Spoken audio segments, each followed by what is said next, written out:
And we welcome you back to the Thundercast. We have Indy stars, uh, Kyle Neddenriep joining.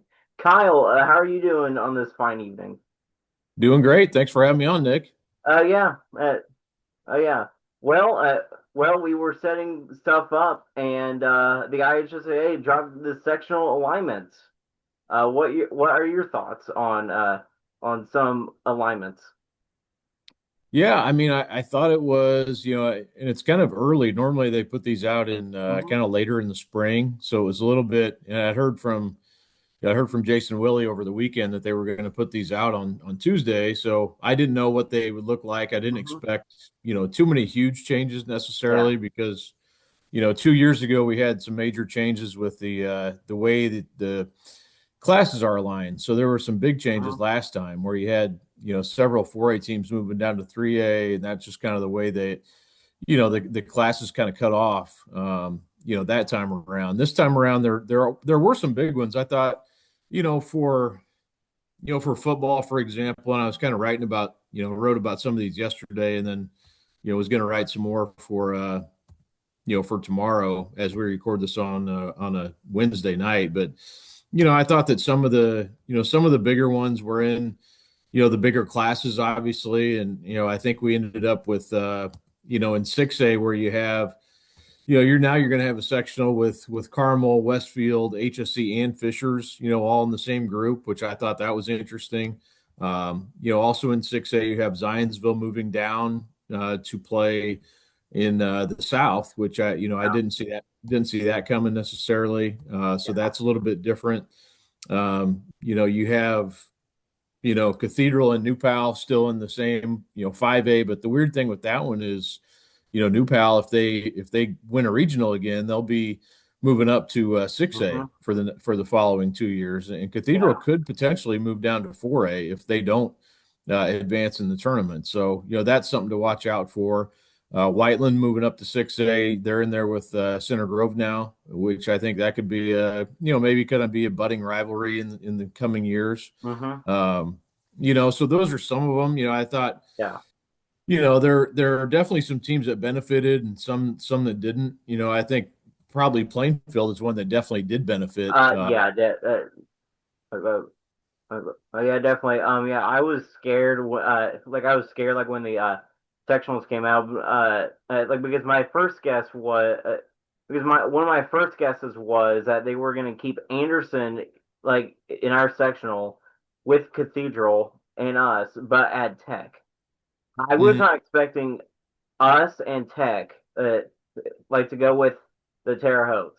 Like like when I saw that sectional came out, I'm like, oh they just decided to like Plainfield then because that's probably the best case scenario. But I but I said this like in my main podcast yesterday. But uh but my but my but I but I was thinking that I think the main team to watch in that sectional has to be Terrell South because I mean I know from experience Plainfield's losing everybody. I don't know how good they're going to be next year. Like but but I have Terrell South winning, but it's going to be Terrell South Plainfield, like the top two teams in that sectional next year. Yeah, and regardless, of how experienced Plainfield Hmm. is or how much talent they have, at least you get away from being in the same one with Cathedral and New Pal, and now Essentially, Greenfield, Central, and Mount Vernon and Pendleton Heights have to deal with those. So that's their yeah. problem now. So you don't have to worry about that. You got a better chance to win the sectional, Hmm. and then probably play them in the regional. So Yeah. so that's beneficial. Plainfield, that was a very tough. Obviously, that was they had a really good team last year. I think that could have done some damage. Franklin Yeah. Central is another one I think that definitely benefited just from getting out of Center Grove's sectional. Yeah. It doesn't get that much easier for them, but at least you're in a sectional now where you're away from Center Grove and kind of Hmm. butting heads with them every single year. Yes. No, I thought Noblesville, being able to get away from, they're in a weird sectional where they're in the Fort Wayne teams, but to me, Yeah. that's better than being in with, Westfield, Hmm. Carmel in that group. So, I think they benefited. Pike, I think, was another one. That now they're in with LN, LC. North Central, that's I think a better situation for Hmm. them than what they were in before with Brownsburg, Ben Davis, and Avon. So Hmm. yeah, there's I think some teams in football, especially that benefited or didn't. But again, to me, I don't think it was as sweeping of big changes maybe as we saw 2 years ago, where it kind of felt Yeah. like this is a whole new start with the Yeah. way they are Hmm. aligning these teams. You get 20% in 4A, in the 4A classes anyway, not necessarily football, but Yeah. basketball, soccer, volleyball, and those sports, you had just a different way of aligning the classes than you did before. So, I look at it, Nick, honestly, I'm a big proponent in football of seeding. I wish 6A would seed. I think it'd be a Yes. much better way to do it, and 5A, to be honest with you. But Hmm. I just look at this and I'm like, man, we could have such a cool tournament if we just seeded this 32 team bracket. Yeah. You Yeah. Yeah. So more on that weird sectional thing, like with Noblesville, like in other teams to throw out there, like in a weird sectional, Lafayette Harrison in sectional number one with Crown hmm Point, Lake Central, and the Pirates of uh and Merrillville. Pirates of Maryville. Yeah, hmm like when I saw that came out, and I looked at the maps to see how long of a drive it was. I'm like, dang, like like whoever they play, like they will either play a team that has to travel an hour to Harrison, or Harrison has to travel an hour to get there. Like it's going to be a long travel for them. Right. Yeah, and that's kind of part of it's just part of it sometimes Mhm. because, I had some people ask about Jeffersonville too, and it's like, well, there's just nobody else they can go in with. Yeah. There's not necessarily, it's not necessarily wrong. It's just, there's nobody else. It just doesn't fit with Hmm. anybody else. But yeah, in that one in particular, it's like, because you do have Elkhart, Penn, Portage, Valpo are all up that direction, but then there's really no eighth team that's easy to put Yeah. in there. So Harrison's has to be the one to go that route. So just sometimes you're at the mercy. It may not make sense on the map, and there are some weird ones. I'll say like where the map, even looking at the map, it's like how did you put that team there? Like Yeah. Yeah, I I know. Uh, in basketball with New Pal, I don't that's kind of weird that they're in the sectional 10 with those teams, but which which they shouldn't be in sectional 10 like with those teams. Like they should be in the sectional like with Anderson, Greenfield Central, Mount Vernon, Muncie Central, Pendleton Heights, and Richmond. right, But but I do see why that they're not in that sectional because I think they're trying to avoid like a 7 team sectional for 4A. So which I completely understand. for But sure. Yeah, they're trying to even it up, and yeah. that's part of it too. The one thing I don't really get either is why we have so many 4 team sectionals and then 6 team. I would think they'd want to have. I thought when they originally did this, they would have a lot of 5 team sectionals. Hmm. I think there's some more chances to do that where they've gone to 6 or 4 team. And to me, that's Yeah. a very, it's a real advantage for the 4 team sectional to be in that one Hmm. rather than roll the dice and be in a 5 or 6 teamer because you have to win an extra game, obviously. So, Yeah. it's a real Uh, advantage to be in a 4 team sectional. yeah, definitely. And then the new 6 team sectional, like sectional uh uh uh like then the new sectional like the new 6 team sectional in 4A basketball, section 11. Pike, Ben Davis, Brownsburg, Avon, Plainfield, and now add Mooresville to the list. Yeah, Like, yeah, yeah, which I was questioning that at first, but then I realized, but then I realized like that Greenwood moved up, but yeah, and then, uh, but I think the main thing that surprised me for football for Mooresville has to be that they moved sectionals now to be with their rival Martinsville, conference rival Martinsville, but and now they're in sectional with their which is going to be the X conference mate, Greenwood. hmm With but I still don't uh, I still don't know why. Uh, I mean, you probably have insight on this. I don't know why they moved. Well, yeah, I mean, it's really no. Mhm. they put these committees together and they do, realignment and they map out like each group will have one class that they'll look at and they basically put all the schools on a map and draw a circle and try to figure out which groups go where. And so Mhm. that's kind of how this all works. And it doesn't mean we have to agree with it, but I know. this is kind of what they end up coming up with. But Mhm. yeah, like to your point, I mean, Greenwood in basketball moves up to 4A, so that bumps somebody over, and in this case, it happened to be Mooresville. So there's a lot of that type of stuff that happens where, Yeah. schools move up or down, then it's kind of a domino effect of other schools moving. So, Mhm. sometimes it may not make sense because you're like, well, why do we move here or where, but it's Yeah. depending on something else that happens in a different sectional. Mhm. Mhm. Yeah, definitely. Yeah, and then yeah, and then so I don't know if what I was seeing was correct, like because I was doing research last night, but it looks like that the early site for the Section 11 sectional for boys will finally be at Brownsburg. Hmm. I don't know. I don't know if that's correct. Now it should be at.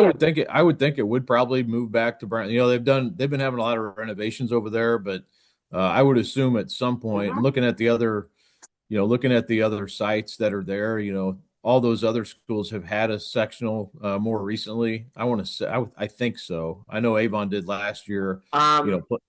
Plainfield Um. did. So for this sectional with Avon, Ben Davis, Pike, Brownsburg, and Plainfield, like the two sectional sites, like were Avon and Plainfield. Hmm. Like I know that one year, Plainfield was supposed to host some girls last year, but due to our QCI, like they moved it over to Ben Davis. So Ben Davis hosted that sectional. Hmm. So I wouldn't be shocked like if Ben Davis hosts like in 2 years, but but I do think that Brownsburg should host because I was also looking back. They haven't hosted since 2019 Right. before COVID. Right. And they've had so much construction. That's a big Mhm. reason why, they've been working on but now that that's completed or pretty much complete, I would think they Yeah. would be back in the major rotation Hmm. from here forward. Well, yeah, definitely. So so we're now going off the topic of like the basketball sectionals. So, what are the interesting names that you have heard about transferring, uh, like for basketball in general, like for boys basketball?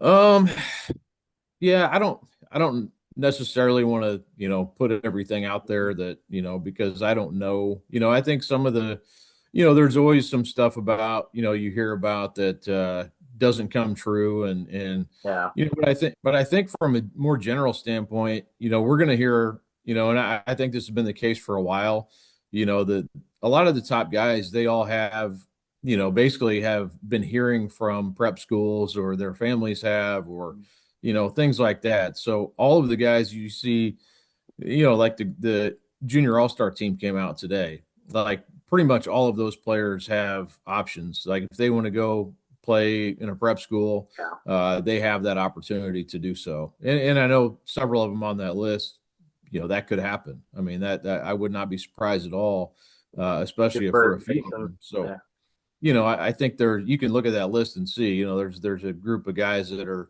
ranked in the top. Some of them are anyway, ranked, top yeah, 100 type players, that have a chance to, to capitalize on those opportunities if they want to. And, I'm biased, I hope because I cover them, like I want them to stay in Indiana because I yeah. like watching them play basketball. Hmm. Yeah. And they're good guys, the guys that I've covered. So it's fun to cover them, fun to watch their Hmm. progression. I think most of the time when those players end up staying, it pays off for them. You look at Braylon Mullins. I don't think Yeah. you know, how much better would he be off if he went to a prep school? I don't know. I mean, I uh, I don't think he would have been better off. Like he was smart saying like at Greenfield Central with with his brothers and his dad. Like that was probably like the best choice of him, like the best choice he made. Yeah, and and you see what he's doing now. He's shooting a game winner against Duke, Yeah. uh, the Elite Eight. Right. And I'm not going to blame anybody either. I had a conversation with Jeff Teague after the Pike Mount Vernon game, and he was very vocal about like, hey, we're not going to have these type of crowds and these type of great players. He Mm-hmm. called Luke Girdle, one in a million. He's like, hey, these kids have opportunities. Who am I to tell Isaiah Hill not to go get NIL money if he can Yeah, do I it out of know. state at a prep school? Yeah, And so that's kind of what that's kind of what there's a little bit of a push and pull a little bit, and I'm not naive to it either. I get it. If Brandon Mullins wanted to go play at prolific prep last year, he could have done that or whatever. Pick your prep school. He could have gone and done that if he yeah, wanted to. But I'm just saying, like in maybe in a different scenario where he needed to make money, like that would have hmm been a better option for him. yeah, I'm not saying people shouldn't do it. I'm just saying like I think some of the things you hear, like, oh, they got to learn to play with the shot clock or they got to learn to play with better players. It's a lot of that is just people, I don't believe that. I think Indiana high school basketball can prepare you for college. I think that's been proven time and time yeah, again. I mean, look at the players that have been produced over the years that have gone all 4 years at yeah, traditional high school. So, yeah, can things be better? I mean, yeah. I mean, yeah, and I definitely. think you can't just be staunch in your ways of just saying like this is the only way to do it. Mhm. But I do think there's an avenue, and I hope it continues. And it will. But I do worry because if these kids do start popping off to prep school and all the top 100 guys are gone, that sort of waters down your product, and it's Yeah, not as strong as it used to be. yeah, I know. Yeah. So which teams do you think are the early favorites for next year? Yeah, I haven't got, I mean, I think I was going to write about that and I haven't got to it yet. But I think if the teams kind of stay the way they are now, you look at the players that, assuming they're coming back to the schools that they played for and that they're not transferring out, look at Fishers, look at Pike.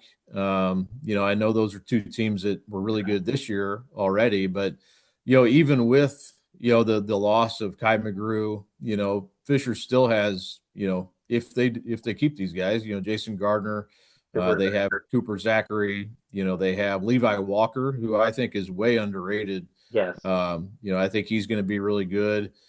They had Brevard, who's on the or Breland. I'm sorry, Breland on the freshman. Was a Mhm. freshman who played for him this year.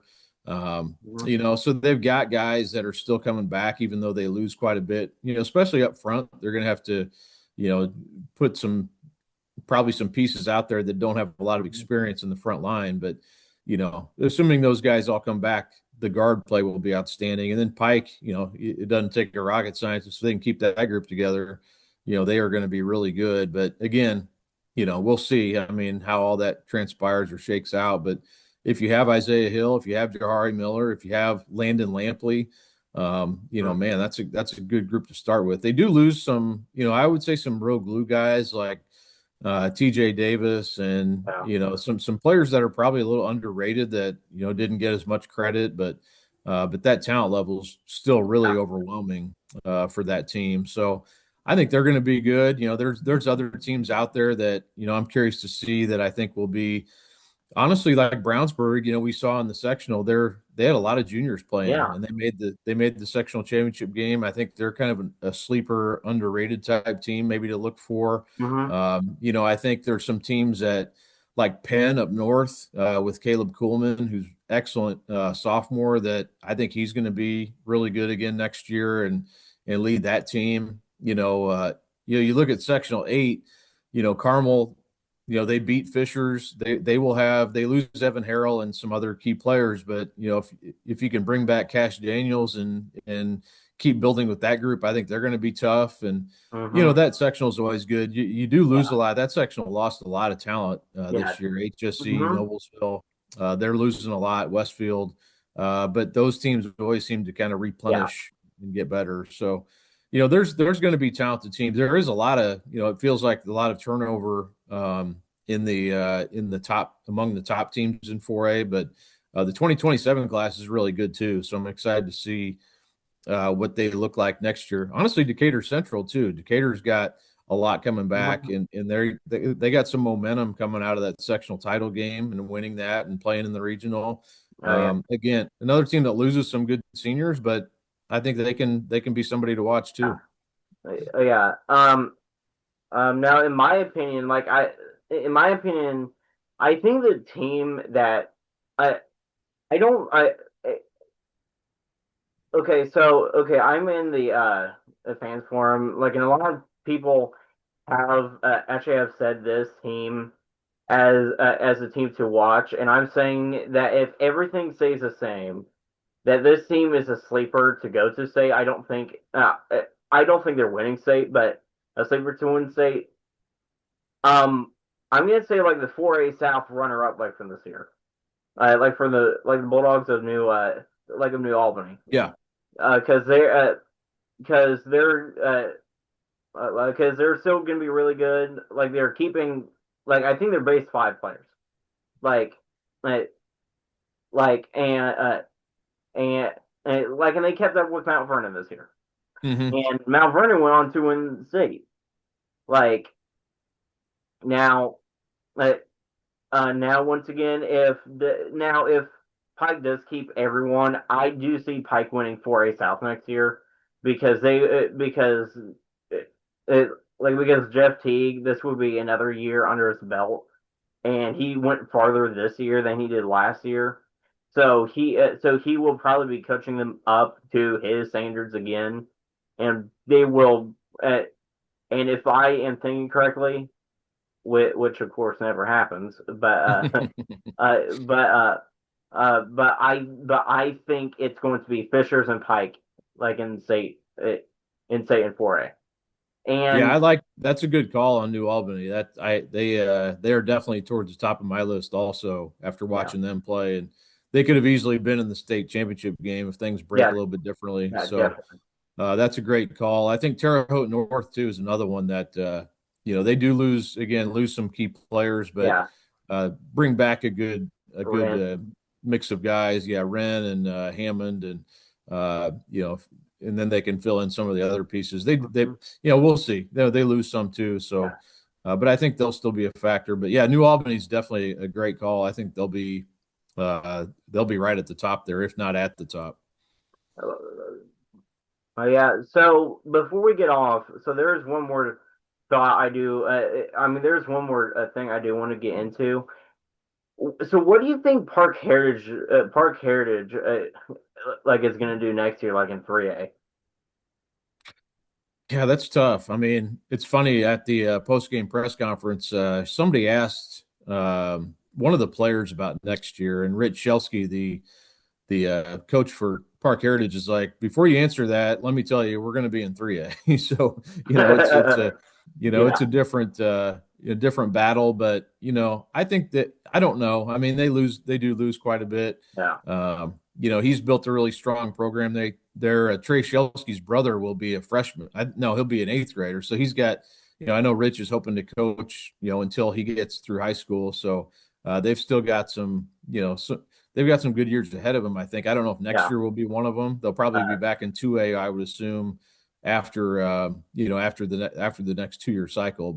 yeah. But yeah, that's a good question. I still, the way he coaches, I think they'll still be really good. It'll be tough, Mhm. and they do have some Carter Crum and a couple other the kid Brennan Goins who made those 3-pointers in the championship game. So, they can Yeah. still win. I'm not saying they can't Mhm. win. I'm just saying, like, if you're moving up, it's a little bit harder, because you don't have obviously you don't have the enrollment of some of these schools, and Yeah. you're kind of at the mercy of your class coming up. So, Yeah. I don't know what that looks like for them exactly, but it'll be tougher, but like I said, they've got tradition there. They've got, and nobody's going to be expecting them to go out and crush Yeah. everybody. So it's like you're kind of playing with a little bit of house money to a certain extent. So, but I really like, Rich does a great job coaching that team. I'm sure he'll get the most out of them that he can.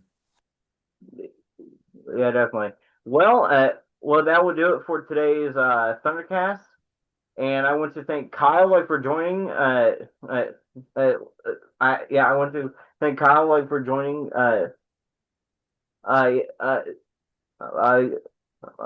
yeah, I want to thank Kyle like for joining like this podcast. And again, the next couple weeks, I have Steve Lynch joining next week. Like we just we just figured that out today, and in a few weeks we have Tori Sankey, like one of the girls like in the Plainfield Femmes Patel State Championship group, and Todd Wolfley, head coach of Terre Haute North, joining. And And yeah, Indiana All-Star coach Todd Wolfley too. uh, uh, uh, yeah, exactly. Well, thanks for joining, Kyle, and have a great night. You bet. Thanks, Nick. Yep.